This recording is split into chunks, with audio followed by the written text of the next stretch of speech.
Hello बच्चों, कैसे हो आप लोग। तो तैयारी चल रही है और ज़ोरों शोरों से तैयारी चल रही है सीए फाउंडेशन सीए सारथी बैच की। मैं हूं आपका मयंक दुआ बिजनेस इकोनॉमिक्स के लिए और हमारा है तीसरा लेक्चर। बेटा, जैसे मैंने आपको पहले 2 लेक्चर में बताया, इकोनॉमिक्स में रिसेंटली काफ़ी चेंजेस आए हैं। मोर ओवर इकोनॉमिक्स आपका सब्जेक्ट भी ऐसा है जो कि ऑब्जेक्टिव टाइप है, इस वजह से आपको चीज़ों को डिटेल में पढ़ना पड़ेगा। कैसे चेंजेस आए हैं? जैसे कि पहले इकोनॉमिक्स के अंदर 2 बुक्स हुआ करती थी, यानी कि बीसीके और इकोनॉमिक्स। इकोनॉमिक्स में माइक्रो इकोनॉमिक्स पढ़ते थे आप और बीसीके थी बिजनेस कमर्शियल नॉलेज। लेकिन बिजनेस कमर्शियल नॉलेज को हटा दिया गया। सही भी करा, बिजनेस कमर्शियल नॉलेज को हटा के सही भी करा, क्योंकि बिजनेस कमर्शियल नॉलेज को बच्चे एंड तक लेके जाते थे, ऊपर ऊपर से उसको पढ़ते थे, ज़्यादा पढ़ते नहीं थे और ज़्यादा खास भी नहीं थी। उसकी जगह जो टॉपिक आ गए हैं थोड़े से डिफिकल्ट हैं लेकिन इंटरेस्टिंग है, जैसे कि Keynesian theory, public finance, national income. National income जो आपको 12th क्लास में काफ़ी डराता था, आपको भी पता है नेशनल इनकम जितना पढ़ा जाए उतना कम है, जितना डिटेल में पढ़ा जाए उतना कम है। तो मैंने आपकी शुरुआत नेशनल इनकम से ही करी है ना जी, कोई परेशानी वाली बात तो नहीं है। सो हमने पहले 2 लेक्चर में क्या करा, एक बार उसको रिवाइज कर लेते हैं। पहला लेक्चर याद है आपको? पहला लेक्चर, उसके अंदर मैंने आपको समझाया था बेसिक कन्वर्जन। मैंने आपको समझाया था कैसे नेट को ग्रोस में कन्वर्ट करते हैं, कैसे डोमेस्टिक को नेशनल में कन्वर्ट करते हैं, कैसे एमपी को एफसी में कन्वर्ट करते हैं। समझाया था ना, ये सब कुछ समझाया था ना। नेशनल इनकम क्या होता है, डोमेस्टिक इनकम क्या होता है, सब कुछ समझाया था ना। चलो बता दो मुझे, हमारे चैप्टर का नाम है नेशनल इनकम। इतना तो पता होगा आपको, नेशनल इनकम और डोमेस्टिक इनकम में क्या डिफरेंस है। National income is the income earn by normal resident of the country. जो भी हमारे कंट्री का एक आम नागरिक है, उसके द्वारा जो पैसा कमाया जाता है उसको नेशनल इनकम कहेंगे। अब मैटर नहीं करता कि वो पैसा कहां से कमाए, वो पैसा कमाए हमारे देश से या पैसा कमाए देश के बाहर से। अब मेरी बात समझ के बेटा अच्छे तरीके से, उसको क्या बोलते हैं? उसको बोलते हैं जी नेशनल इनकम। कोई दिक्कत वाली बात तो नहीं, बोलो हाँ है ना। और डोमेस्टिक इनकम क्या होता है? Domestic income is the income earned by anyone but in our domestic territory. मतलब जो पैसा हमारे देश के अंदर कमाया जाएगा, हमारे डोमेस्टिक और इकोनॉमिक टेरिटरी में कमाया जाएगा, वो डोमेस्टिक इनकम है। समझ गए बेटा अच्छे तरीके से बात। उसके बाद अगली क्लास में हमने जीडीपी वेलफेयर करा था, उसके बाद हमने अगली क्लास में नॉमिनल और रियल जीडीपी करा था। तो आज मैं आपको करवा रहा हूं कैलकुलेशन ऑफ नेशनल इनकम, यानी कि कुछ न्यूमेरिकल वाले टॉपिक। अब मेरी बात समझ गए बेटा अच्छे तरीके से। इकोनॉमिक्स इस वजह से मुश्किल है, हाँ बिल्कुल, जिसको आप बहुत अंडररेट करते हो। इकोनॉमिक्स सच में मुश्किल है अगर इसको डिटेल में पढ़ा जाए। ऊपर ऊपर से पढ़ लिया जाए, बिना नॉलेज के पढ़ लिया जाए और किस्मत के भरोसे सोचा जाए पास हो जाएंगे, तो इकोनॉमिक्स आसान है। इतना एक्सप्लोर ही नहीं करते बच्चे, लेकिन अदरवाइज मुश्किल है। अब मेरी बात समझ गए बेटा अच्छे तरीके से। आपके बड़े अच्छे मार्क्स आएंगे, शायद सबसे ज़्यादा अच्छे मार्क्स इकोनॉमिक्स में आएंगे अगर आप इसके ऊपर ध्यान दे दोगे तो, और आपको तंग भी नहीं करेगा और दूसरों के कंपैरिजन में थोड़े कम एफर्ट भी लगेंगे। बस कॉन्सेप्ट समझने की बात है। थ्योरी होती है तो चीज़ों को रटते नहीं है, बचपन से यही सिखाया गया है। न्यूमेरिकल को समझ लो, थ्योरी को रट लो, ऐसे नहीं पढ़ते बेटा, ये पढ़ाई नहीं होती है। पढ़ाई का मतलब होता है थ्योरी का कॉन्सेप्ट समझो, जो दे रखा है उसको रियल लाइफ से रिलेट करके एग्जांपल्स बनाओ। जो भी चीजें आपके रियल लाइफ में हो रही हैं, जो बिजनेस के अंदर होती हैं, जो आपके प्रोफेशनल या कोई करियर में होंगी, वहां पे कैसे काम आएंगी, ये चीजें जो आप पढ़ रहे हो, इस तरीके से चीजों को समझो, रादर देन रटना है, पेपर देना है। फिर कुछ बन के भी आप कुछ बन नहीं पाओगे अगर आपका पढ़ाई करने का तरीका यही रहेगा। अब मेरी बात समझ के बेटा अच्छे तरीके से तो समझना है। हाँ जी, तो जैसे मैं आपको बता रहा था, नेशनल इनकम, उसका कंपटीशन, उसका कैलकुलेशन आज हमने करना है। और मैंने आपको जैसे पहले ही बताया कि 3 मेथड्स हैं नेशनल इनकम में। कौन कौन से मेथड है मेरा बताना बेटा। एक मेथड का नाम है वैल्यू एडेड मेथड, है ना जी। एक मेथड का नाम है value added method, value added method, ठीक है जी, कोई परेशानी वाली बात तो नहीं है। एक मेथड का नाम है इनकम मेथड, ठीक है जी, कोई परेशानी वाली बात तो नहीं है, इनकम मेथड। और एक मेथड का नाम है एक्सपेंडिचर मेथड, ठीक है जी। हम शुरुआत कर रहे हैं एक्सपेंडिचर मेथड से। तो एक्सपेंडिचर मेथड क्या होता है, एक्सपेंडिचर मेथड के प्रिकॉशंस, एक्सपेंडिचर मेथड को मॉड्यूल में से भी पढ़ेंगे। तो पहले तो आप मुझे बताओ एक्सपेंडिचर मेथड का नेशनल इनकम के अंदर क्या लॉजिक है। बड़ा सिंपल लॉजिक है बेटा, जो खर्चा किया जाता है बाय एनीवन, जो खर्चा किया जाता है बाय हाउस होल्ड या फिर गवर्नमेंट या फिर कोई दूसरा देश हमारे बनाए गए गुड्स एंड सर्विसेज के ऊपर खर्चा कर रहा है, वो एक्सपेंडिचर हमारे कंट्री की जीडीपी को बनाएगा। है कि नहीं? समझने वाली बात है ना। खर्चे से धंधा चलता है। धंधा मतलब अगर कोई खर्चा करेगा तो किसी ना किसी का बिजनेस चलेगा ना। आप लोग जो हमारा कोई कोर्स खरीदोगे, हमारी ऑफलाइन क्लासेस में आओगे, फीस पे करोगे, आपके पर्सपेक्टिव से वो खर्चा है, लेकिन उसकी वजह से हमारा इंस्टीट्यूट चलेगा ना, हमारा काम चलेगा ना। और हमारा काम चलेगा, ऐसे ही सिमिलरली दूसरों का काम चलेगा तो देश चलेगा। देश की जीडीपी हमारी वजह से बनेगी और हम आपकी वजह से बनेंगे।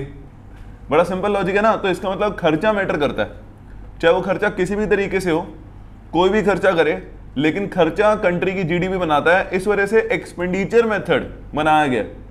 अब मेरी बात समझ के बेटा अच्छे तरीके से देखो। नेशनल इनकम के मैंने आपको पहले 3 रूल बताए थे, अब मैं आपको 4th रूल भी बता रहा हूं। जो 3 रूल बताए थे आपको याद है ना?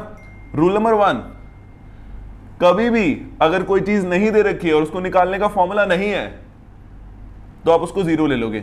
एग्जाम्पल के तौर पर, अगर आपको नेट इनडायरेक्ट टैक्स चाहिए और इनडायरेक्ट टैक्स माइनस सब्सिडी करके वो निकलता है, अगर इनडायरेक्ट टैक्स या सब्सिडी में से कुछ गिवन नहीं है तो आप उसको 0 ले लोगे।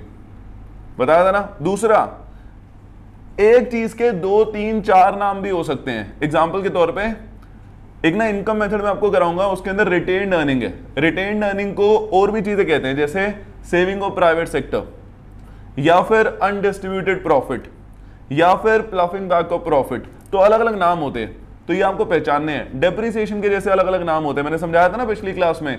डेप्रिसिएशन को कंजम्पशन ऑफ फिक्स कैपिटल कहते हैं, या फिर रिप्लेसमेंट ऑफ फिक्स कैपिटल कहते हैं। याद है ना बच्चों? तो ये रूल 2 हो गया।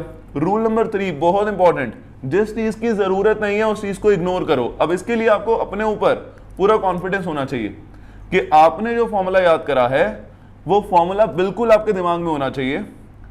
अगर उसके अलावा भी बहुत सारी चीजें दे रखी हैं तो उसको इग्नोर करो। अब मेरी बात समझ गए?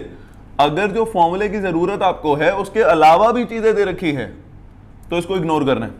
तो ये रूल तो पहले बताए थे मैंने तीनों, अब चौथा रूल बता रहा हूं, 4th। आपका जोन से मेथड से जो निकलेगा आपको वो निकालना है। पहले क्वेश्चन में क्या पूछ रखा है वो बात की बात है। अब मेरी बात समझ गए? जैसे फॉर एग्जांपल अगर क्वेश्चन में आपसे एनएनपीएडएफसी पूछ रखा है, एनएनपीएडएफसी क्या होता है बेटा? National income. अगर आपसे क्वेश्चन में नेशनल इनकम पूछ रखा है लेकिन एक्सपेंडिचर मेथड से तो निकलता है जीडीपी, एक्सपेंडिचर मेथड से निकलता है जीडीपी, तो आप जीडीपी एट एमपी पहले निकाल लो और उसके बाद कन्वर्ट कर देना। बात समझ आएगा बेटा अच्छे तरीके से? तो बड़ा सिंपल है, यही जीवन का भी नियम है। जैसे मैंने आपको पहले वाले 3 रूल पहले लेक्चर में रियल लाइफ से रिलेट करके बताया था ना कि बेटा जो रूल मैं बता रहा हूं नेशनल इनकम और लाइफ दोनों के अंदर अप्लाई कर सकते हो एज इट इज। ऐसे ही सिमिलरली 4th। बात समझ आ गई? मतलब ये मैं तो अपनी लाइफ में अप्लाई नहीं करता हूं, लेकिन आप कर सकते हो। पहले जो मिल रहा है ले लो, यानी कि कंट्री की जीडीपी। अब मेरे बात समझ के बेटा अच्छे तरीके से एक्सपेंडिचर मेथड से निकलती है। फिर जो आपको चाहिए, क्या चाहिए? एनएनपीएडएफसी चाहिए, उसमें कन्वर्ट कर देना। अब मेरे बात समझ के बेटा अच्छे तरीके से? पक्का? कोई दिक्कत वाली बात तो नहीं? बोलो हाँ है ना। ये नेशनल इनकम तक ही अगर आप सीमित रखो तो बहुत बढ़िया है, नहीं तो इसको बहुत गलत तरीके से भी ले सकते हैं काफी लोग। तो रूल नंबर 4 आप नेशनल इनकम तक ही रखो। क्या है रूल नंबर 4? एक्सपेंडिचर मेथड से अगर जीडीपी एट एमपी निकलेगा तो पहले जीडीपी एट एमपी निकाल लो और उसके बाद उसको एनएनपीएडएफसी में कन्वर्ट कर देना, अगर आपको एनएनपीएडएफसी पूछा गया तो। अब मेरे पास समझ के बेटा अच्छे तरीके से? बोलो हाँ है ना? पक्का? कोई दिक्कत वाली बात तो नहीं है? 100% है ना? सो हाँ जी, तो एक्सपेंडिचर मेथड को पहले समझ लेते हैं कौन कौन एक्सपेंडिचर करता है। देखो बेटा, बेसिकली हमारे देश के अंदर देखा जाए तो 2 सेक्टर्स होते हैं जो खर्चा कर सकते हैं। हमने उनके एक्सपेंडिचर को प्लस करना है पहले तो।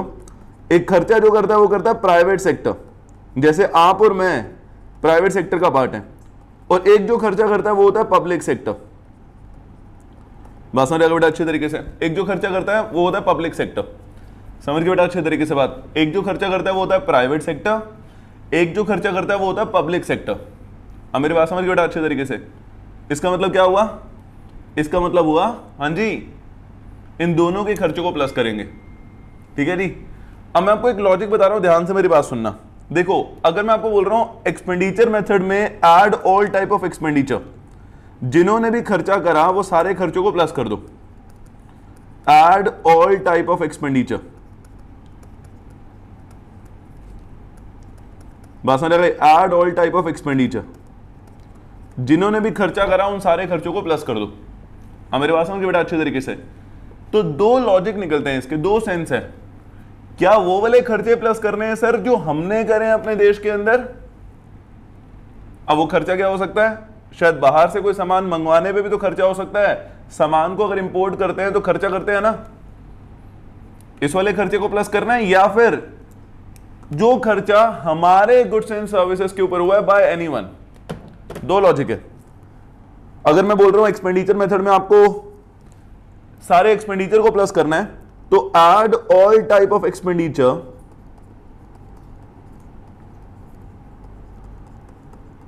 add all type of expenditure, add all type of expenditure incurred by us, बस समझ बेटा अच्छी तरीके से पक्का, incurred by us, या फिर add all type of expenditure, add all type of expenditure on goods and services, on goods and services produced in our country, on goods and services produced in our country। समझ गए बेटा अच्छे तरीके से बात, produce in our country. तो इनमें से क्या खर्चा प्लस करना है आप मुझे बताओ फटाफट से। ऑब्वियसली बेटा इस वाले को प्लस नहीं करना, मतलब expenditure done by us, expenditure incurred by us, इसको प्लस नहीं करना। आपको किसको प्लस करना है? Expenditure incurred on the goods and services produce in our country. उन खर्चों को प्लस करना है जो खर्चे हमारे देश के अंदर बनाए गए गुड्स एंड सर्विसेज के ऊपर हुए हैं। अब मेरी बात समझ के बड़ा अच्छे तरीके से, जो खर्चे हमारे देश में बनाए गए गुड्स एंड सर्विसेज के ऊपर हुए हैं उन खर्चों को प्लस करना है। समझ के बेटा अच्छे तरीके से बात। तो प्राइवेट सेक्टर तो खर्चा कर ही रहा है, पब्लिक सेक्टर खर्चा कर ही रहा है, लेकिन एक और सेक्टर होगा जो हमारे बनाए गए गुड्स एंड सर्विसेज के ऊपर खर्च करेगा, वो है फॉरेन सेक्टर, जो हमारे देश से क्या खरीदेगा? सामान खरीदेगा। इसका मतलब हम उनको बेचेंगे। बेचने को क्या बोलते हैं? एक्सपोर्ट। क्या बोलते हैं बच्चों? एक्सपोर्ट। समझ आ गई अच्छे तरीके से बात? बोलो हाँ है ना। बेचने को क्या बोलते हैं? एक्सपोर्ट। क्या सब लोगों को अच्छे तरीके से बात समझ आ गई? पक्का 100% है ना? बहुत बढ़िया, क्या बात है। सो हाँ जी, मैं ये बोल रहा था, एक खर्चा करता है प्राइवेट सेक्टर, दोबारा बता देता हूं, ये हमारे देश का ही सेक्टर है ना। एक खर्चा करता है प्राइवेट सेक्टर, एक खर्चा करता है पब्लिक सेक्टर, है ना जी, और एक खर्चा करता है फॉरेन सेक्टर। समझ गए बेटा अच्छे तरीके से बात? पक्का। एक खर्चा करता है प्राइवेट सेक्टर, एक खर्चा करता है पब्लिक सेक्टर, एक खर्चा करता है फॉरेन सेक्टर। समझ गए बेटा अच्छे तरीके से बात? बोलो हाँ है ना? पक्का, कोई दिक्कत वाली बात तो नहीं, 100% है ना? समझे मेरी बात बेटा? बोलो हाँ है ना? अब प्राइवेट सेक्टर के खर्चे को भी आप दो हिस्सों में बांट सकते हो बेटा। प्राइवेट सेक्टर के अंदर दो पार्ट होते हैं, जैसे मैंने बोला आप और मैं प्राइवेट सेक्टर का पार्ट है, लेकिन आप में और मेरे में भी फर्क है। मैं हूं विद्यासल इंस्टीट्यूट, मतलब मैं हूं विद्यासल का पार्ट, और हमारे जो खर्चे होते हैं वो आप वाले खर्चों के नेचर से अलग हैं। आप जो घर पे बैठे हो अभी, आप हो हाउस होल्ड का पार्ट। हम लोग जो विद्यासल इंस्टीट्यूट है, हम लोग हैं बिजनेस फर्म का पार्ट। इसका मतलब प्राइवेट सेक्टर के खर्चों को भी दो हिस्सों में बांटा जा सकता है। एक होता है हाउस होल्ड कंजम्पशन एक्सपेंडिचर, हाँ जी बच्चों, एक होता है हाउस होल्ड कंजम्पशन एक्सपेंडिचर, एक होता है हाउस होल्ड कंजम्पशन एक्सपेंडिचर, और दूसरा होता है, हाँ जी, दूसरा होता है बिजनेस एक्सपेंडिचर। अब दोनों के खर्चों में क्या फर्क है बताओ? दोनों के खर्चों में बड़ा सिंपल फर्क है। बिजनेस फर्म जो खर्चा करती है वो खर्चा करती है कैपिटल गुड्स के ऊपर। समझने वाली बात है ना? विद्यासल में हमने चेयर्स खरीदी, अभी रिसेंटली न्यू चेयर खरीदी ऑफलाइन बैच के लिए। खर्चे करते रहते हैं हम ऐसे वाले, मतलब हम अपने बच्चों की सुविधा के लिए और कन्वीनियंस के लिए हमेशा पीछे नहीं हटते। करो खर्चा, कोई दिक्कत वाली बात नहीं है, बच्चों को सुविधा मिलनी चाहिए। मेरे पास समझ के बेटा अच्छे तरीके से। तो रिसेंटली हमने चेयर्स खरीदी, या हमने अभी रिकॉर्डिंग के लिए एक सेटअप करा, हमने कैमरा खरीदा, या फिर हमने एक प्रोजेक्टर खरीदा, या फिर जो भी हमने यहाँ पे खर्चा करा। मुझे एक बार बताओ, ये खर्चे का पर्पस क्या है? क्या ये खर्चा हमने अपने लिए करा है? सारे टीचर्स ने, ये यहाँ के जो ओनर हैं उन्होंने अपने लिए करा है? 50 चेयर खरीदी, अपने लिए खरीदी होंगी? ऑब्वियसली नहीं। किसको शौक होता है कि 50 चेयर खरीद लेता हूं, रोज अलग अलग पे बैठूंगा? ऐसा नहीं होता। अब मेरी बात समझिए बेटा अच्छे तरीके से। खर्चा आप लोगों के लिए किया गया है, इंस्टीट्यूट को चलाने के लिए किया गया है। आप लोग आओगे इंस्टीट्यूट में, फीस पे करोगे, तो इस खर्चे को बोलते हैं बेटा इन्वेस्टमेंट एक्सपेंडिचर। हाँ जी बिल्कुल सही। इन्वेस्टमेंट क्या होता है? Investment is an expenditure but the purpose is to earn money. Investment खर्चा ही है, बात समझ आ गई? इन्वेस्टमेंट खर्चा ही है, लेकिन वो खर्चा जो कि पैसा कमाने के लिए किया गया है। बात समझ आ गई? हमें कैमरा खरीदने का या फिर कुर्सियां खरीदने का या प्रोजेक्टर खरीदने का ऐसा कोई शौक नहीं है, ये हमारे पर्सनल यूज के लिए नहीं है। क्लासरूम अगर नहीं हो रही होगी तो हम सारे अपने घर पे ही होंगे। बात समझ आ गई? ये सारा का सारा कमर्शियल पर्पस के लिए है। तो इस एक्सपेंडिचर को बोलते हैं इन्वेस्टमेंट एक्सपेंडिचर, या बोल सकते हो आप कैपिटल एक्सपेंडिचर, क्योंकि पर्पस क्या है? पैसे कमाना। तो बिजनेस फर्म जो खर्चा करती है वो करती है मशीनरीज पे, फर्नीचर्स पे, इक्विपमेंट पे।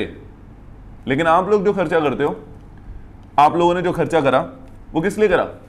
आप लोगों ने खर्चा करा अपने कंजम्पशन के लिए। हिंदी में बोलूं सरल भाषा में तो अपनी सुविधा के लिए।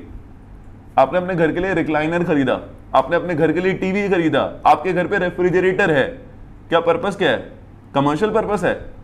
आपके घर पे अगर रेफ्रिजरेटर है तो गली में जितने लोग हैं उनकी बोतल पानी की आप ठंडी करते हो, पैसे लेते हो उनसे? नहीं ना, आपके घर का सामान उसके अंदर पड़ा हुआ है ना।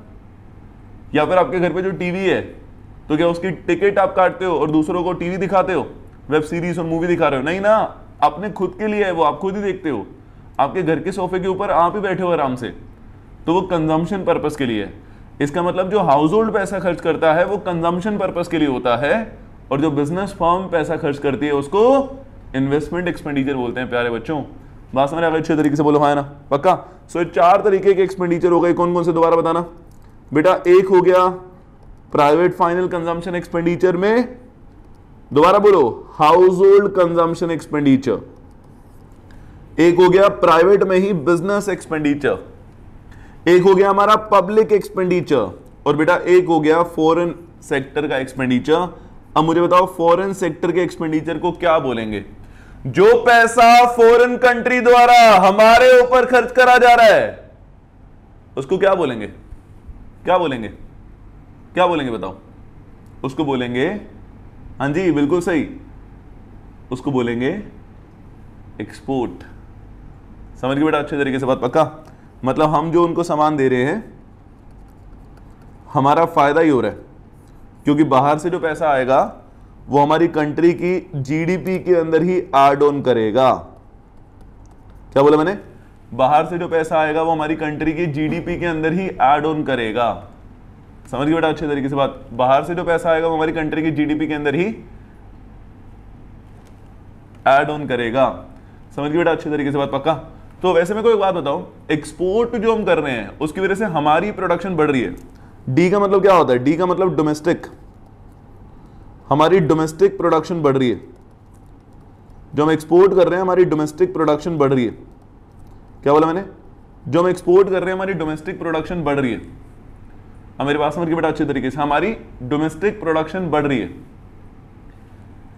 अगर हम इंपोर्ट करते हैं यानी कि बाहर से सामान खरीदते हैं तो हमारी डोमेस्टिक प्रोडक्शन कम होगी ना? बोलो हाँ ना?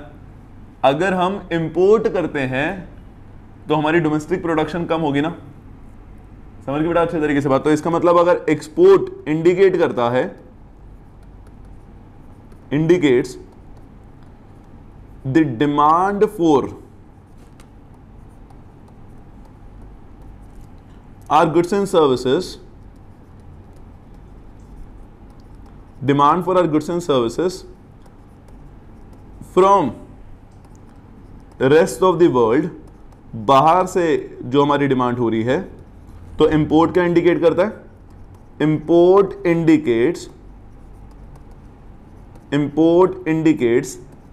The demand for, import indicates the demand for foreign product, demand for foreign product. ठीक है?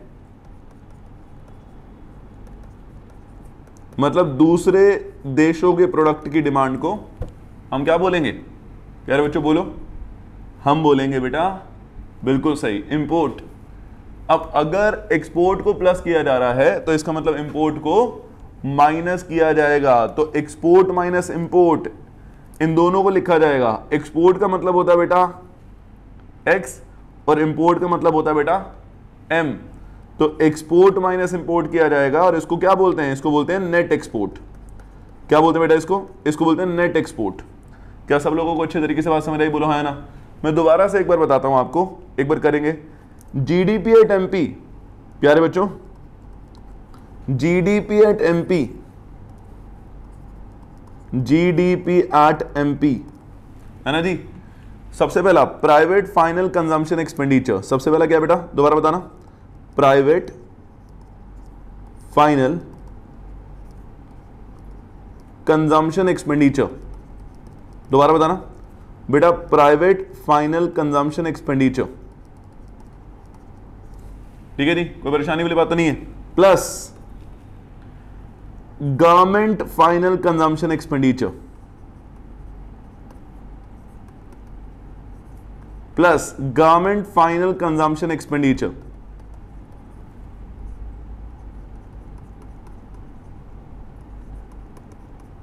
ठीक है, plus gross domestic capital formation.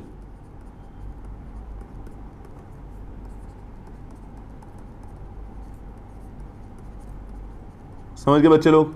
पक्का? प्लस नेट एक्सपोर्ट, ये चार चीजें मैंने प्लस करी है। मैं आपको बता देता हूं ये किस किस चीज की है बेटा। प्राइवेट फाइनल कंजम्पशन एक्सपेंडिचर, हाँ जी, किसका है बताओ बेटा? Private final consumption expenditure, expenditure done bye house hold. समझ गए बेटा अच्छे तरीके से बात? Government final consumption expenditure, expenditure incurred by public sector, है ना जी, कोई परेशानी वाली बात तो नहीं है। Gross domestic capital formation, capital formation का मतलब क्या हुआ बेटा? इन्वेस्टमेंट। बेटा कैपिटल फॉर्मेशन का मतलब क्या हुआ? इन्वेस्टमेंट। कैपिटल फॉर्मेशन का मतलब क्या हुआ? दोबारा बताना, इन्वेस्टमेंट। और ग्रॉस डोमेस्टिक क्यों लिखा है? क्योंकि हम जीडीपी निकाल रहे हैं, ये भी तो ग्रॉस डोमेस्टिक ही है। हम जो वैल्यू निकाल रहे हैं वो ग्रॉस पे निकाल रहे हैं और डोमेस्टिक प्रोडक्शन के बारे में बात कर रहे हैं, तो ग्रॉस डोमेस्टिक कैपिटल फॉर्मेशन को ही ऐड करेंगे, है ना। और लास्ट में मैंने आपको समझा दिया नेट एक्सपोर्ट, है ना। नेट एक्सपोर्ट क्या होता है? Export minus import. क्या होता है बेटा नेट एक्सपोर्ट? एक बार दोबारा से बताना। Export minus import. एक्स का मतलब एक्सपोर्ट, हर एक एक्स खराब नहीं होता। एक्स वाला एक्सपोर्ट, इकोनॉमिक्स वाला एक्स एक्सपोर्ट होता है, और एक्सपोर्ट का मतलब होता है सामान को बेचना, और उसकी वजह से हमारी कंट्री की जीडीपी बढ़ती है। समझ गए बेटा अच्छे तरीके से बात? पक्का? कोई दिक्कत वाली बात नहीं है। सो एक्सपोर्ट और इंपोर्ट, ये है एक्सपोर्ट और ये है इंपोर्ट। समझ गए बेटा अच्छे तरीके से बात? बोलो हाँ है ना। पक्का? 100% है ना। अच्छा तो दोबारा से एक बार मुझे बताएंगे कंट्री की जीडीपी एट एमपी कैसे निकलेगी बेटा? बताना जरा बेटा। Private final consumption expenditure plus government final consumption expenditure plus gross domestic capital formation plus net export. समझ गए बेटा अच्छे तरीके से बात? पक्का? हाँ जी दोबारा से। Private final consumption expenditure plus government final consumption expenditure plus gross domestic capital formation plus net export. क्या सब लोगों को अच्छे तरीके से बात समझ आ गई? बोलो बेटा हाँ है ना। 100% है ना। बहुत बढ़िया। हाँ जी, तो गवर्नमेंट फाइनल कंजम्पशन एक्सपेंडिचर किसके ऊपर होता है ये मेरे को बताओ बस। हमने तीनों को डिस्कस कर लिया। हमने प्राइवेट फाइनल कंजम्पशन एक्सपेंडिचर को डिस्कस कर लिया, हमने गवर्नमेंट फाइनल कंजम्पशन एक्सपेंडिचर को डिस्कस नहीं करा, अभी करना है। ग्रॉस डोमेस्टिक को कर लिया, नेट एक्सपोर्ट को कर लिया। Government final consumption expenditure, government जो पैसा खर्च करती है वो किसके ऊपर करती है बेटा? गवर्नमेंट ऑब्वियसली लोगों की कॉमन नीड के ऊपर पैसा खर्च करती है। बात समझ आएगा बेटा अच्छे तरीके से?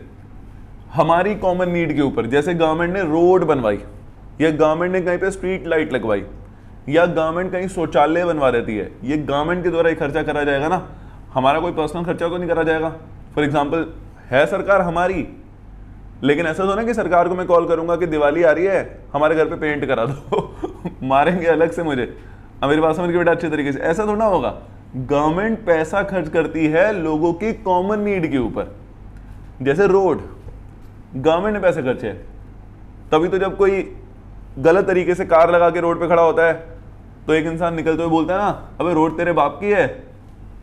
अब सामने वाला कोई जवाब ही नहीं दे पाता क्योंकि उसके बाप की नहीं है।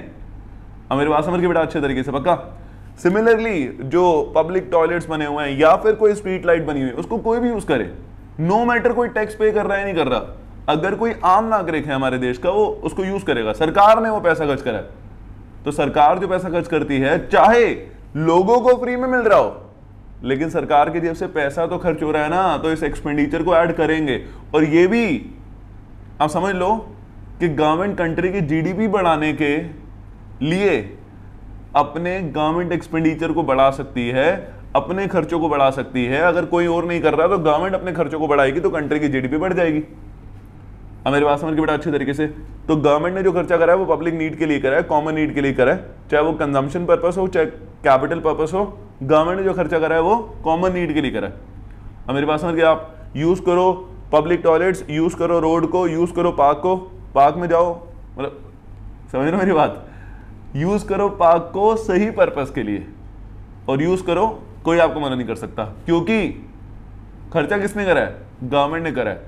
अब मेरी बात समझ के बेटा अच्छे तरीके से बोलो हाँ है ना, पक्का, कोई दिक्कत वाली बात तो नहीं है। सो मुझे बताओ फटाफट से, जीडीपी और टेम्पी निकालने के लिए क्या करेंगे, private final consumption expenditure plus government final consumption expenditure plus gross domestic capital formation plus net export. समझ के बेटा अच्छे तरीके से बात बोलो हाँ है ना, 100% है ना। बहुत बढ़िया, आगे बढ़ते हैं। जिंदगी में आगे बढ़ना बहुत जरूरी है। एक बार ग्रॉस डोमेस्टिक कैपिटल फॉर्मेशन को डिस्कस कर लेते हैं, है ना बेटा। ग्रॉस डोमेस्टिक कैपिटल फॉर्मेशन के भी दो कंपोनेंट होते हैं, ठीक है। ग्रॉस डोमेस्टिक कैपिटल फॉर्मेशन के भी दो कंपोनेंट्स होते हैं, ठीक है, ठीक है। कौन कौन से, एक होता है ग्रॉस फिक्स कैपिटल फॉर्मेशन, बोलो ना यार, ग्रॉस फिक्स कैपिटल फॉर्मेशन। एक होता है ग्रॉस फिक्स कैपिटल फॉर्मेशन और एक होता है net export. No no no no no, net export नहीं, inventory investment. God bless me. सुनो बेटा, हाँ जी बिल्कुल सही, इन्वेंट्री मैनेजमेंट।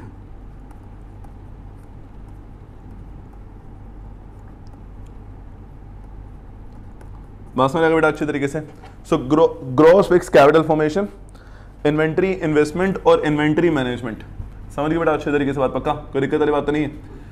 इन्वेंट्री इन्वेस्टमेंट और इन्वेंट्री मैनेजमेंट को बोलते हैं बेटा चेंज इन स्टॉक। मुझे एक बात बताओ, अगर कोई बिजनेस फर्म पैसा खर्च करती है, एक तो पैसा खर्च करती है फिक्स कैपिटल के ऊपर, फिक्स कैपिटल लाइक, हाँ जी, जो इन्वेस्टमेंट होती है वो फिक्स एसेट के ऊपर हो सकती है ना, जैसे बिल्डिंग एंड प्लांट,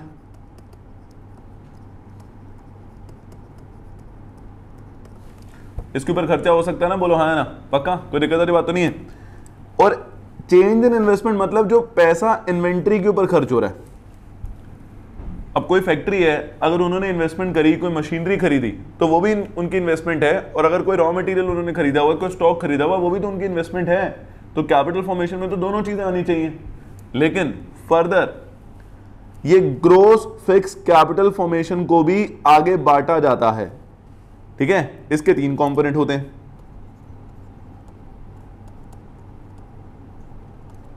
इसके तीन कंपोनेंट होते हैं। पॉइंट नंबर 1, हाँ जी, रेजिडेंशियल इन्वेस्टमेंट।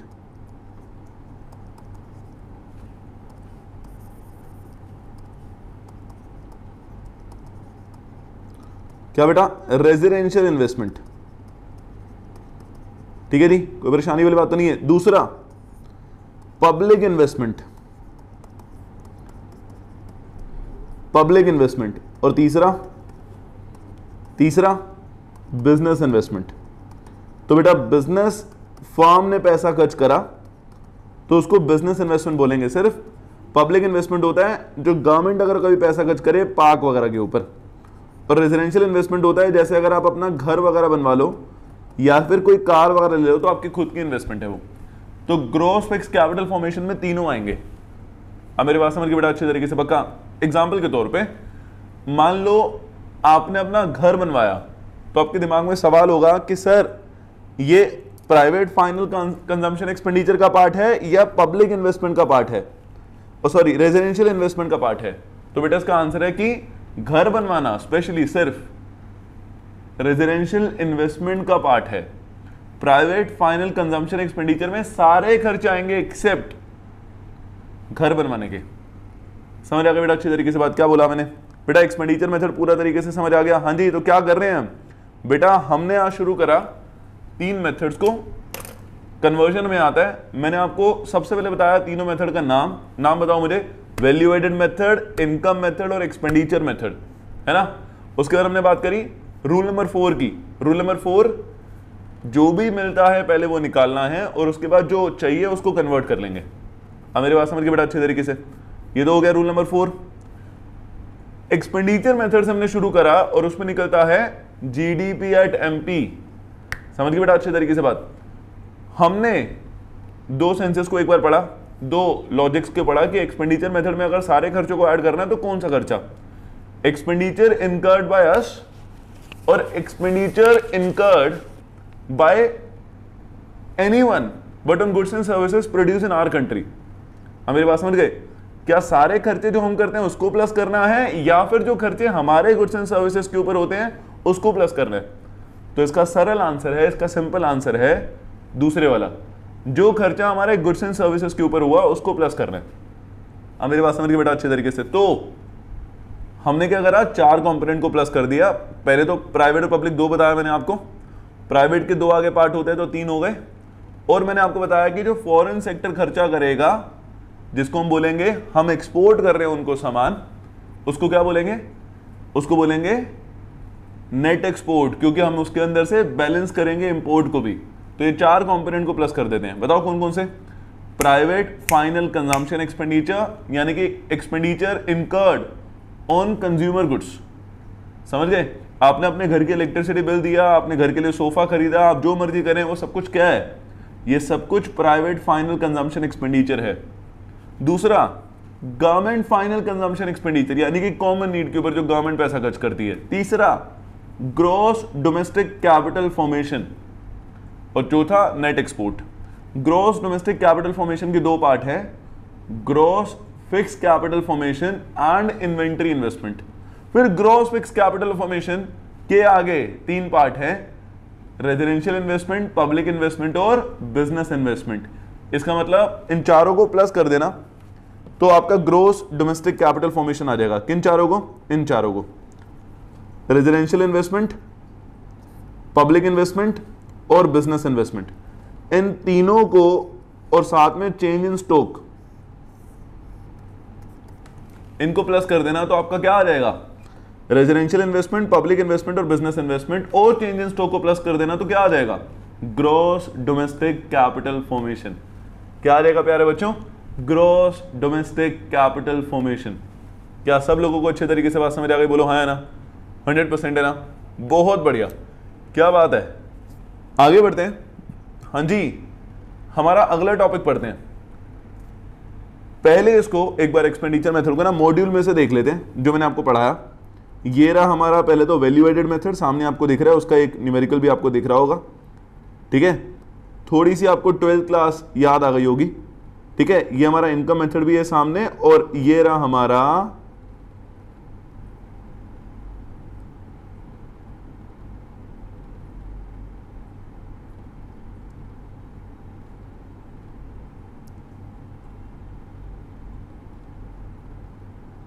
एक्सपेंडिचर मेथड, है ना जी? कोई परेशानी वाली बात तो नहीं है? बोलो हाँ है ना? अब देखो सामने क्या लिखा हुआ है बेटा, ये 1 मार्कर चीजें याद कर लेना, और ये भी याद कर लेना कि फाइनल एक्सपेंडिचर का समीशन, ये 4 को प्लस करके हमारा फाइनल एक्सपेंडिचर का समीशन आता है। ठीक है, और उससे हमारी कंट्री की जीडीपी एट एमपी निकलता है। सो एक्सपेंडिचर मेथड को हम क्या बोलते हैं? इनकम डिस्पोजेबल अप्रोच भी बोलते हैं। क्या बोलते हैं? Income disposable approach. So national income is the aggregate final expenditure in an economy. फिर उसके बाद उन्होंने बता रखा है कि क्या क्या प्लस होता है बेटा? प्राइवेट फाइनल कंजम्पशन एक्सपेंडिचर और इसमें गवर्नमेंट फाइनल कंजम्पशन एक्सपेंडिचर। अब मेरे पास समझ के बेटा अच्छे तरीके से, ये दोनों चीजें तो प्लस हो गई। और आपको पता है कि प्राइवेट फाइनल कंजम्पशन एक्सपेंडिचर मतलब खुद की कंजम्पशन के ऊपर जो पैसा लगता है, देख रहे हो आपको मैं किस में से पढ़ा रहा हूं, इसमें से, किस में से, मॉड्यूल में से इसमें से, कुछ भी बोलते हैं सर।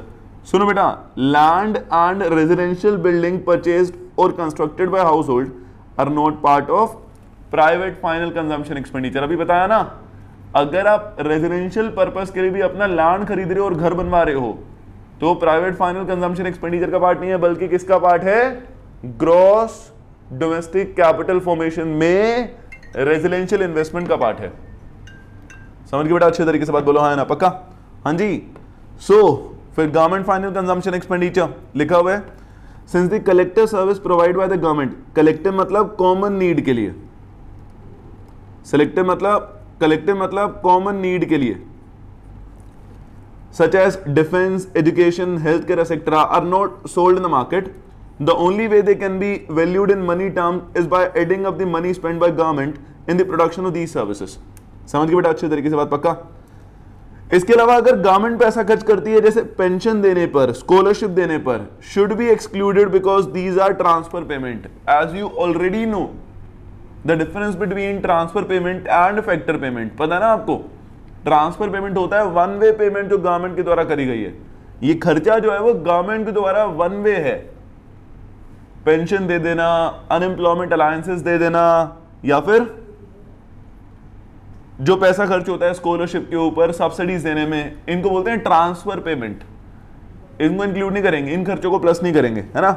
फिर आता है ग्रॉस डोमेस्टिक कैपिटल फॉर्मेशन, मैंने तो जितना उन्होंने दे रखा है ना उससे भी ज्यादा डिटेल में आपको पढ़ाया है। और लास्ट आता है बेटा नेट एक्सपोर्ट। समझ के बेटा अच्छे तरीके से बात बोलो, हाँ ना, पक्का। इन्होंने सी लिख दिया है सिर्फ, जो प्राइवेट फाइनल कंजम्पशन एक्सपेंडिचर और गवर्नमेंट फाइनल कंजम्पशन एक्सपेंडिचर है, इन्होंने सिर्फ सी लिखा है। समझ के बेटा अच्छे तरीके से बात, सी का मतलब इकोनॉमिक्स में कंजम्पशन एक्सपेंडिचर, ठीक है, इकोनॉमिक्स पढ़ रहे हैं हम, है ना। उसके अलावा जीडीएससी यानी कि ग्रॉस डोमेस्टिक, समझ गए बात बेटा अच्छे तरीके से, gross domestic formation, capital formation को उन्होंने ऐसे लिख दिया है। और नेट एक्सपोर्ट का मतलब है एनएक्स। समझ गए बेटा अच्छे तरीके से बात, पक्का, कोई दिक्कत वाली बात तो नहीं है, 100% है ना, बहुत बढ़िया। अब जैसे इसके न्यूमेरिकल्स आते हैं, ये रहा एक वन ऑफ द न्यूमेरिकल, सामने आपको दिख रहा है, ये न्यूमेरिकल है वैल्यू एडेड मेथड का, तो इसको छोड़ देते हैं। ऑपरेटिंग सरप्लस भी इनकम मेथड में है, तो इसको छोड़ देते हैं। एक्सपेंडिचर मेथड का न्यूमेरिकल कहाँ पर है, मॉड्यूल में दे रखा है कि नहीं दे रखा है, ये रहा एक्सपेंडिचर मेथड का। एनआई का मतलब है बेटा नेशनल इनकम। क्या बेटा, क्या बोला मैंने, एनआई का मतलब है बेटा नेशनल इनकम, ठीक है। और आपको किससे निकालना है, एक्सपेंडिचर मेथड से एनआई निकालना है, एक्सपेंडिचर मेथड से नेशनल इनकम निकालना है। हालांकि उन्होंने इनकम मेथड भी दे रखा है, लेकिन इनकम मेथड अभी छोड़ो, कोई दिक्कत नहीं है, सिर्फ एक्सपेंडिचर मेथड से बात करते हैं। समझ के बेटा अच्छे तरीके से बात बोलो, हाँ है ना, पक्का, 100% है ना।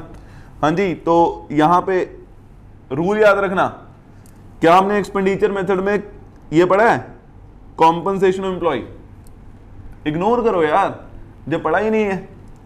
Net factor income from abroad की जरूरत पड़ेगी, कन्वर्ट करने के लिए पड़ती है इसकी, डोमेस्टिक से नेशनल में जाते वक्त NFIA प्लस करते हैं ना, पड़ेगी जरूरत, इसकी भी पड़ेगी जरूरत। क्या हमने इनकम मेथड के अंदर प्रॉफिट पढ़ा है, नहीं पढ़ा ना, इग्नोर करो यार, पढ़ा ही नहीं है जब। हाँ, प्राइवेट फाइनल कंजम्पशन एक्सपेंडिचर पढ़ा है, कैपिटल फॉर्मेशन जैसी कोई चीज हमने सुनी है, कंजम्पशन ऑफ फिक्स कैपिटल को हम डेप्रिसिएशन कहते हैं, तो ये पढ़ा है। रेंट नहीं पढ़ा, इंटरेस्ट नहीं पढ़ा, मिक्स इनकम नहीं पढ़ा, नेट एक्सपोर्ट पढ़ा है, गवर्नमेंट फाइनल कंजम्पशन एक्सपेंडिचर पढ़ा है, ऑपरेटिंग सरप्लस नहीं पढ़ा। मैं आपके लिए देखो कितनी आसान कर रहा हूं चीज, ध्यान रखना, ये बहुत इंपॉर्टेंट रूल है कि जो आपने अभी एक्सपेंडिचर मेथड में नहीं देखा, देखो अभी के लिए तो आसान है क्योंकि आपने सिर्फ एक्सपेंडिचर मेथड करा है, लेकिन जब आप वैल्यू एडेड कर लोगे, इनकम मेथड कर लोगे, तो आपको अपने दिमाग में सेग्रीगेट करना पड़ेगा कि कौन सा एक्सपेंडिचर मेथड में इस्तेमाल होगा और कौन सा इनकम मेथड में इस्तेमाल होगा, ये तो आपको ये देखना पड़ेगा। अभी के लिए तो एक्सपेंडिचर मेथड करा आपने बस, तो आपको पता है कि आपने क्या छोड़ा और क्या आपको जरूरत है। समझ के बेटा अच्छे तरीके से बात बोलो बेटे, हाँ या ना, आगे बढ़े। हाँ जी, पहले तो मुझे बताओ निकलता क्या है बेटा, निकलता है GDP एट MP। क्या निकलता है बेटा, GDP एट MP, है ना, पक्का। क्या निकलता है बेटा, बताना जरा, जीडीपी एट एमपी, जैसे सबसे पहला private final consumption expenditure plus होता है, प्राइवेट फाइनल कंजम्पशन एक्सपेंडिचर को ऐसे लिख रहा हूं, ठीक है। दूसरा government final consumption expenditure plus होता है, इसको मैं ऐसे लिख रहा हूं, सबको शॉर्ट में लिख रहा हूं, सारे वर्ड के पहले पहले लेटर लिख रहा हूं, ठीक है। Plus gross domestic capital formation plus होता है और प्लस नेट एक्सपोर्ट, यही चार चीजें ऊपर लिखी थी ना, बोलो बेटा हाँ है ना, पक्का। नेट एक्सपोर्ट है ना, पक्का है ना, पक्का है ना, पक्का। आगे बढ़े, सुनो, private final consumption expenditure value दे रखी है बेटा कितनी, 2000, सामने दे रखी है यार, सामने ही दे रखी है ना जी। प्राइवेट फाइनल कंजम्पशन एक्सपेंडिचर की वैल्यू दे रखी है 2000। अगला गवर्नमेंट फाइनल कंजम्पशन एक्सपेंडिचर की वैल्यू दे रखी है 1100, समझ गए बेटा अच्छे तरीके से बात। गवर्नमेंट फाइनल कंजम्पशन एक्सपेंडिचर की वैल्यू दे रखी है 1100, है ना, पक्का। ग्रॉस डोमेस्टिक कैपिटल फॉर्मेशन की वैल्यू दे रखी है, यहां तो कैपिटल फॉर्मेशन में ग्रॉस की जगह क्या लिखा हुआ है बच्चों, नेट लिखा हुआ है। इसका मतलब हमें क्या चाहिए, ग्रॉस में चाहिए। सुनो ध्यान से, आपको क्या चाहिए, ग्रॉस में चाहिए। सो ग्रॉस डोमेस्टिक निकालने के लिए आप क्या करोगे, नेट डोमेस्टिक कैपिटल फॉर्मेशन में से, नेट डोमेस्टिक कैपिटल फॉर्मेशन में से प्लस कर दोगे डेप्रीसिएशन को। क्या बोला मैंने, नेट डोमेस्टिक कैपिटल फॉर्मेशन में आप प्लस कर दोगे डेप्रीसिएशन को। तो डेप्रीसिएशन किस नाम से दे रखा है आपको, कंजम्पशन ऑफ फिक्स्ड कैपिटल के नाम से दे रखा है 130। तो आपने उठाया 770 ऊपर से, 130 आपने प्लस करा तो कितना आता है, ऑब्वियसली 900। तो आपका ग्रोस डोमेस्टिक कैपिटल फॉर्मेशन जो आपके पास गिवन नहीं था, कैसे निकाला, समझ आया ना। नेट डोमेस्टिक कैपिटल फॉर्मेशन में आपने प्लस कर दिया net export, net domestic capital formation में आपने प्लस कर दिया नेट एक्सपोर्ट। समझ गए बेटा अच्छे तरीके से बात, नेट एक्सपोर्ट नहीं, नेट डोमेस्टिक कैपिटल फॉर्मेशन में आपने प्लस कर दिया डेप्रीसिएशन। समझ गए बेटा अच्छे तरीके से बात, जब नेट दे रखा तो आपने डेप्रीसिएशन प्लस करना है, ठीक है बेटा, बात समझ आएगा अच्छे तरीके से। मैं कभी कभी एक दो चीजें गलत बोल के चेक करता हूं, लेकिन आपने कुछ बोला ही नहीं आगे। नेट जब लिखा होगा तो डेप्रीसिएशन प्लस करके ग्रॉस निकलेगा, समझ आएगा बेटा अच्छे तरीके से बात, बोलो हाँ है ना, 100% है ना। आगे बढ़े, सो नेट एक्सपोर्ट ये रहा नेट एक्सपोर्ट, ये 30 इसके अंदर ऐड होगा तो कितना निकला बताना जरा बेटा। 1100 और 900 हो गया 2000, 4000, तो आंसर आया जीडीपी एट एमपी का 4030। ये जीडीपी एट एमपी है। अब मेरे बात समझ के बेटा अच्छे तरीके से, लेकिन आपको चाहिए क्या था, आपको चाहिए था बिल्कुल सही नेशनल इनकम। और नेशनल इनकम का सिंबल क्या होता है सबको पता है ना बेटा, नेशनल इनकम का सिंबल होता है एनएनपी एट एफसी, और आपको गिवन हो गया जीडीपी एट एमपी। अब यहां पे बात आ जाती है फर्स्ट क्लास वाली, जो फर्स्ट क्लास में मैंने आपको समझाया था। समझ गए बेटा अच्छे तरीके से बात। पहले बताओ ये पूरा समझ आया, मैं दोबारा से करेक्ट कर रहा हूं। अगर कभी ग्रॉस निकालना है आपको, नेट दे रखा है तो आपको डेप्रीसिएशन प्लस करना है। यहां पे दोबारा से बोल रहा हूं, किसको करेक्ट कर रहा हूं, यहां से करेक्ट कर रहा हूं, मैं इसको हाईलाइट कर देता हूं। समझ गए बेटा अच्छे तरीके से बात, पक्का, कोई दिक्कत वाली बात तो नहीं है। ये समझ गए बेटा अच्छे तरीके से बात, पक्का। तो आपको दे रखा था नेट डोमेस्टिक कैपिटल फॉर्मेशन, तो उसके अंदर आपने डेप्रिसिएशन प्लस कर दिया। सो आपका जीडीपी एट एमपी आ गया। अब क्या करना है, हाँ जी, अब क्या करना है बेटा, gross domestic product at market price दे रखा है, ग्रॉस से नेट में जाने के लिए क्या करेंगे, यहां पे दोबारा से माइनस डेप्रिसिएशन करेंगे, ठीक है। मैं आपको वैसे थोड़ा लेवल बढ़ाकर भी समझा सकता था कि बेटा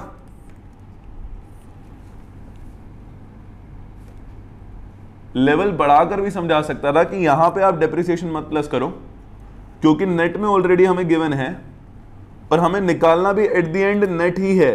नेशनल इनकम नेट में निकलता है, तो बाद में जाकर माइनस ही हो जाएगा, तो मत करो। लेकिन मैंने आपको ऐसा करा नहीं था कि आप कंफ्यूज ना हो, क्योंकि पहला क्वेश्चन कर रहे हो ना आप, तो इस वजह से आपने वहां पे कर दिया प्लस, यहां पे माइनस होगा। डोमेस्टिक से नेशनल में गए तो आप NFIA प्लस करेंगे,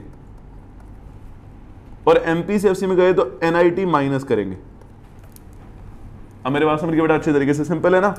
ग्रॉस बड़ा होता है, नेट बड़ा होता है, ग्रॉस बड़ा होता है तो बड़े से छोटे में जाने के लिए डेप्रिसिएशन माइनस करेंगे, बड़े से छोटे में आने के लिए आपको याद रखना है कि ग्रॉस और नेट में डेप्रिसिएशन वाली वैल्यू होती है ना बेटा। एनएफआईए प्लस करेंगे जब हम डोमेस्टिक से नेशनल में जाएंगे, क्योंकि नेशनल बड़ा होता है। और एमपी से एफसी में जाते वक्त एनआईटी माइनस करेंगे। क्या बोला मैंने? एमपी से एफसी में जाते वक्त एनआईटी माइनस करेंगे, एमपी से एफसी में जाते वक्त एनआईटी माइनस करेंगे। समझ गए? जैसे गिवन हमारे पास 4030, डेप्रिसिएशन की वैल्यू अभी हमने ऊपर ली थी, कितनी थी बेटा? 130। एनएफआईए की वैल्यू मैंने आपको ऊपर बताया था कि काम आएगी, कितनी बेटा? 20। और एनआईटी की वैल्यू हमें दे रखी है क्या बेटा? एनआईटी की वैल्यू भी दे रखी है 120। ठीक है, समझ गए अच्छे तरीके से बात। सो बेटा इससे 130 तो माइनस हो जाएगा 3900, और इससे 100 माइनस हो जाएगा तो फाइनल आंसर कितना आ गया हमारा? 3800। समझ गए बेटा अच्छे तरीके से बात, जो मॉड्यूल के अंदर भी दे रखा है और हमारा भी इतना ही आ रहा है। समझ गए बेटा अच्छे तरीके से बात, बोलो हाँ है ना। आपको एक्सपेंडिचर मेथड का न्यूमेरिकल समझ आया? आपको पूरे तरीके से एक्सपेंडिचर मेथड समझ आया? जितना लॉजिकली और जितना डिटेल में हमने करा है आपको पूरा समझ आया अच्छे तरीके से? बोलो हाँ है ना, 100% है।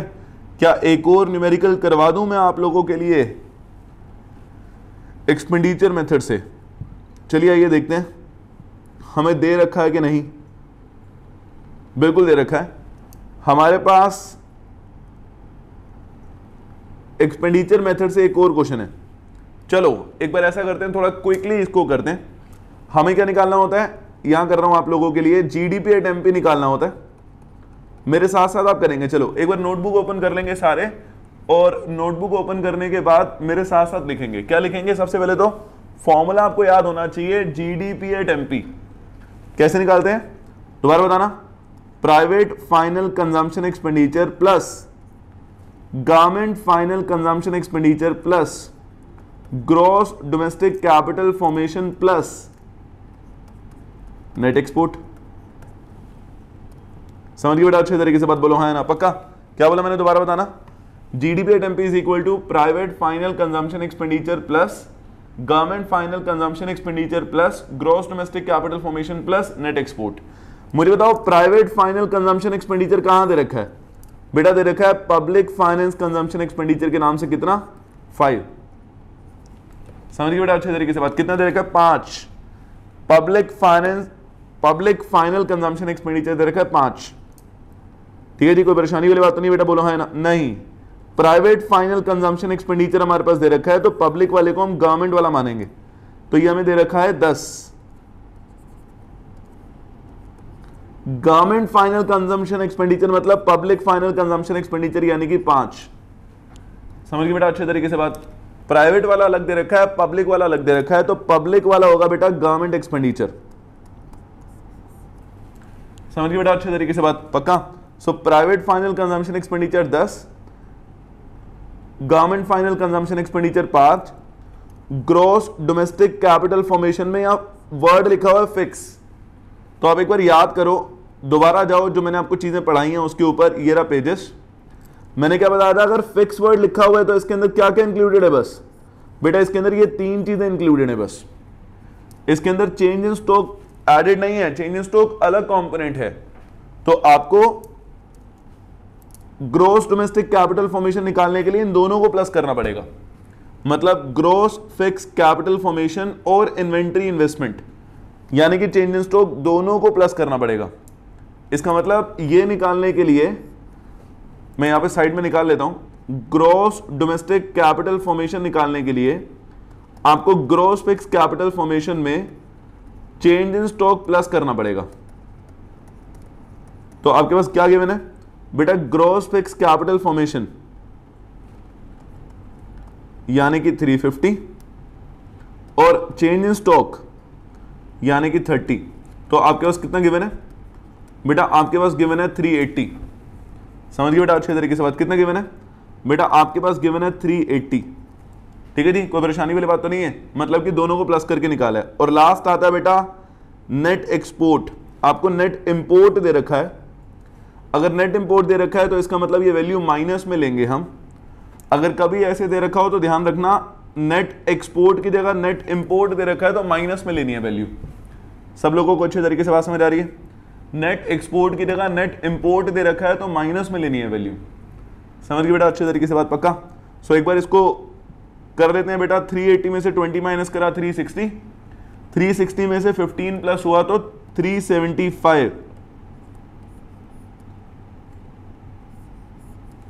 मेरे पास समझ गए बेटा अच्छे तरीके से? क्या आ गया बेटा? 375। पक्का? कोई दिक्कत वाली बात तो नहीं है? ये आ गया हमारा जीडीपी एट एमपी। अब इसको कन्वर्ट करना है, ठीक है जी। कन्वर्ट कैसे करें बेटा? एनएनपी एट एफसी चाहिए। दोबारा सेम बात, जीडीपी एट एमपी हमारे पास गिवन है तो इसको कन्वर्ट कर लेंगे। जैसे ग्रॉस को नेट में कन्वर्ट करने के लिए क्या करें? अभी आपने करा माइनस डेप्रिसिएशन। डोमेस्टिक से नेशनल में लाने के लिए क्या करें? प्लस, बोलो बोलो, एनएफआईए। और एमपी से एफसी में जाने के लिए क्या करें? Minus NIT. समझ गए बेटा अच्छे तरीके से बात? बोलो हाँ है ना? पक्का? सो बेटा जीडीपी एट एमपी की वैल्यू हमारे पास गिवन है, वो गिवन है 380। अभी तो निकाली है हमने। डेप्रिसिएशन हमारे पास गिवन है क्या? बिल्कुल 30। डेप्रिसिएशन हमारे पास गिवन है 30। ठीक है। एनएफआईए गिवन है क्या बेटा? इनकम पेड टू अब्रॉड लिखा हुआ है। तो एनएफआईए कैसे निकलता है बताना जरा? एनएफआईए निकलता है from -2, factor income from abroad minus factor income to abroad. Factor income from abroad दे नहीं रखा तो 0 ले लेंगे। फैक्टर इनकम टू अब्रॉड 20 है तो ये आ जाएगा -20। तो आप यहां पे क्या लोगे? -20। और एनआईटी भी नहीं दे रखा। एनआईटी कैसे निकलता है बताना जरा? एनआईटी निकलता है इनडायरेक्ट टैक्स माइनस सब्सिडीज। अब आपको इनडायरेक्ट टैक्सेस नहीं दे रखे 0, तो सब्सिडीज दे रखा है आपको 100, तो ये भी कितना आ जाएगा? -100। तो पहले से वहां पे माइनस लग रहा है तो यहां -100 आ जाएगा, तो ये माइनस माइनस प्लस हो जाएगा बाद में। मैं दोबारा से एक बार समझा देता हूं क्योंकि यहां पे तरह तरह के फॉर्मूला इस्तेमाल हो रहे हैं, लगभग हर तरह के फॉर्मूला इस्तेमाल हो रहे हैं। जैसे हमने सबसे पहले तो एक्सपेंडिचर मेथड से नेशनल इनकम निकालना है। एक्सपेंडिचर मेथड से क्या निकलता है आप मुझे बताओ? जीडीपी एट एमपी निकलता है। और जीडीपी एट एमपी निकालने के लिए क्या क्या प्लस होगा? Private final consumption expenditure, government final consumption expenditure, gross domestic capital formation plus net export. समझ गए बेटा अच्छे तरीके से बात? प्राइवेट फाइनल कंजम्पशन एक्सपेंडिचर की वैल्यू दे रखी है, देखो साइड में 10। Public final consumption expenditure government expenditure है, कितना दे रखा बेटा? 5। ग्रॉस डोमेस्टिक नहीं दे रखा था, तो इसको समझ लो ध्यान से। ग्रॉस डोमेस्टिक कैपिटल फॉर्मेशन चाहिए, लेकिन एक वर्ड लिखा हुआ है फिक्स, तो ये फिक्स वाला पार्ट दे रखा है, सिर्फ चेंज इन स्टॉक वाला पार्ट नहीं दे रखा। तो आपने ग्रॉस फिक्स कैपिटल फॉर्मेशन में चेंज इन स्टॉक प्लस कर दिया तो आपका ग्रॉस डोमेस्टिक कैपिटल फॉर्मेशन आ जाएगा। समझ गए बेटा अच्छे तरीके से बात? बोलो हाँ है ना? पक्का? कोई दिक्कत वाली बात नहीं? इतना तो समझ आया। उसके बाद लास्ट आता है बेटा क्या? Net export. नेट एक्सपोर्ट भी आपको नहीं दे रखा, आपको नेट इंपोर्ट दे रखा है, तो इसका मतलब वैल्यू माइनस में लोगे। तो जीडीपी एट एमपी तो हमने निकाल लिया, वो हमारा आ गया 380। पहले तो जीडीसीएफ आया था, जीडीसीएफ आया था, ग्रॉस डोमेस्टिक कैपिटल फॉर्मेशन हमारा ये आया 375, सॉरी ये आया 375। समझ गए बेटा अच्छे तरीके से? पक्का? जीडीपी एट एमपी आया 375, 380 हमारा जीडीसीएफ आया था। दोबारा बता रहा हूं कैसे आया 375? Private final consumption expenditure, government final consumption expenditure, gross domestic capital formation और नेट एक्सपोर्ट, ये माइनस करके 360, 15 इसके अंदर प्लस करा 375। अब इसको हम कन्वर्ट कर दें, एनएनपी एट एफसी निकालना है, जीडीपी एट एमपी हमारे पास गिवन है, तो उसको हम कन्वर्ट कर रहे हैं। अब मेरी बात समझ के बेटा अच्छे तरीके से? तो कैसे कन्वर्ट करेंगे बताना जरा? कैसे कन्वर्ट करेंगे? जीडीपी एट एमपी से एनएनपी एट एफसी में जाने के लिए माइनस डेप्रिसिएशन प्लस एनएफआईए और माइनस एनआईटी। समझ के बेटा अच्छे तरीके से बात? डेप्रिसिएशन की वैल्यू गिवन है 30, ये डेप्रिसिएशन था नहीं, डेप्रिसिएशन की वैल्यू गिवन है 30, ये रहा। बात समझ आएगा बेटा अच्छे तरीके से? पक्का? और एनएफआईए की वैल्यू हमने निकाली है। एनएफआईए कैसे निकलता बताना? Factor income from abroad minus factor income to abroad. तो हमने निकाली है, फ्रॉम अब्रोड दे नहीं रखा था, टू अब्रोड दे रखा था, ये रहा टू अब्रोड दे रखा है, तो हमने -20 निकाल ली। और एनआईटी की वैल्यू भी देने रखी, तो कैसे निकलता है वो, indirect tax minus subsidies. Indirect tax हमारा 0 है, सब्सिडीज हमें -100 दे रखा है, तो ये आ गया यहाँ पे। समझ गए बेटा, अच्छे तरीके से बात बोलो, है ना, पक्का, कोई दिक्कत वाली बात तो नहीं है। अब इसमें से माइनस होना है 50, ये -50 हो गया ना, यहां भी माइनस है, यहां भी माइनस है, तो -50 हो गया, और यहां माइनस माइनस प्लस हो गया, तो प्लस होना है 100, तो इसका मतलब कुल मिलाकर प्लस होना है 50। अब मेरी बात समझ गए, मतलब इक्वेशन कैसे बन रही है, 375 -50 + 100। क्या यहां तक बात समझ आ गई बेटा, अच्छे तरीके से बोलो, है ना, पक्का, कोई दिक्कत वाली बात तो नहीं है। सो ये हो गया 375 + 50, तो आंसर कितना आ गया 4। एक सेकंड रुकना,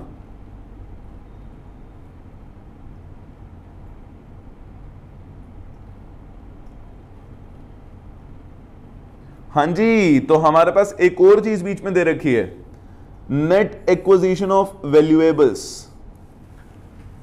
ये तो हम भूल ही गए बेटा, इसके अंदर 10 इसका भी प्लस होगा। बेटा हमने जो एक्विजिशन करी है, जो एक्वायर करा है, वो भी तो हमारी कैपिटल फॉर्मेशन का पार्ट है, तभी हमारा 10 वैल्यू कम आ रही थी। इसका मतलब ग्रोस डोमेस्टिक कैपिटल फॉर्मेशन निकालने के लिए हम ये +10 भी करेंगे, और हमारा ये 380 की जगह कितना आ जाएगा 390। और सिमिलरली यहां पे कितना आ जाएगा, यहां जब हम 390 लेंगे तो यहां कितना आ जाएगा 385, और यहां कितना आ जाएगा 385। बाकी हमने सारा सही करा है, तो यहां कितना आ जाएगा 385 में प्लस करके 50 435। समझ गए बेटा अच्छे तरीके से बात। यहां पे जस्ट थोड़ी सी एक बात रही कि वैसे तो नॉर्मली मतलब 10 में से 9 क्वेश्चन में आपको ग्रोस फिक्स कैपिटल फॉर्मेशन निकालने के लिए gross domestic capital formation plus change in stock करना होगा।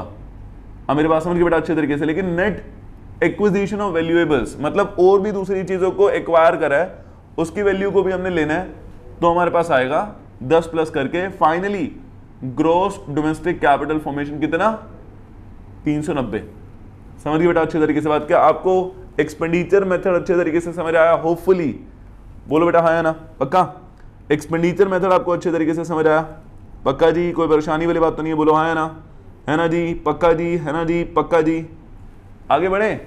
मॉड्यूल में 1-2 और इलस्ट्रेशंस हैं, उसको प्लीज कंप्लीट कर लीजिएगा अगली क्लास से पहले। समझ गए बेटा अच्छे तरीके से बात? बोलो हाँ या ना, पक्का। आगे बढ़ते हैं, चलो। हाँ जी, तो मैं क्या बोल रहा था, मैं ये बोल रहा था बच्चों, हमारा अगला मेथड क्या है? हमारा अगला मेथड है इनकम मेथड, ठीक है। तो हमने ये करना है इनकम मेथड। अभी मैं शुरुआत करवा रहा हूं इनकम मेथड की। और मजे की बात क्या है कि इनकम मेथड से और एक्सपेंडिचर मेथड से अगर आप एक ही चीज निकाल रहे हो तो आपका आंसर सेम आएगा। क्या बोला मैंने, दोबारा बताना। अगर इनकम मेथड से और एक्सपेंडिचर मेथड से आप एक ही चीज निकाल रहे हो, अगर आप इनकम मेथड से एनएनपीएडएफसी निकालते हो और एक्सपेंडिचर मेथड से आप एनएनपीएडएफसी निकालते हो, तो आपका आंसर क्या आएगा बेटा? दोनों से सेम आएगा। बात समझ आएगा बेटा अच्छे तरीके से? दोनों से सेम आएगा। इससे भी एनएनपीएडएफसी आएगा, इससे भी एनएनपीएडएफसी आएगा। समझ गए बेटा अच्छे तरीके से बात? इनकम और एक्सपेंडिचर मेथड दोनों से आंसर सेम आएगा। समझ गए बेटा अच्छे तरीके से बात? पक्का। अगर दोनों से एनएनपीएडएफसी निकाल रहे हो कन्वर्ट करके, ठीक है जी, कोई परेशानी वाली बात तो नहीं है। क्योंकि जो एक इंसान खर्चा करता है, ये फैक्ट है, 1 पर्सन एक्सपेंडिचर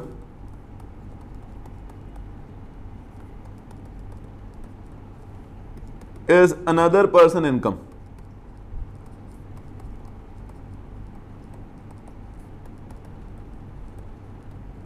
बात समझ आएगा? एक के द्वारा कोई खर्चा करा जाएगा तो किसी दूसरे के लिए वो इनकम है। अब मेरी बात समझ गए? तो इस वजह से जो खर्चा होता है, हम सारे खर्चों को प्लस करके निकाल चुके हैं ना कंट्री की जीडीपी। बात समझ आएगा? ऐसे हमने इनकम मेथड करना है। इनकम मेथड मतलब जो भी खर्चा, जो भी इनकम अर्न करी जाती है इन आर डोमेस्टिक टेरिटरी,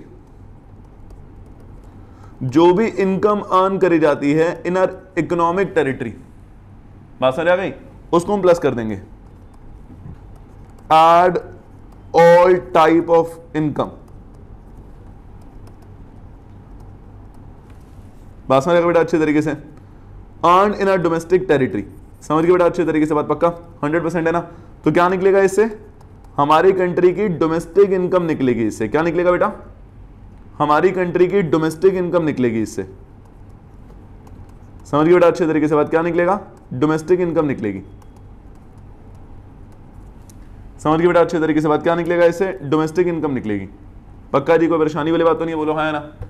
सो सारे टाइप की इनकम को हम आइडेंटिफाई करेंगे, फिर सारे टाइप की इनकम को हम प्लस करेंगे, तो हमारी क्या निकलेगी, हाँ जी बिल्कुल सही, हमारी निकलेगी एनडीपीएटीएफ थ्रू इनकम मेथड।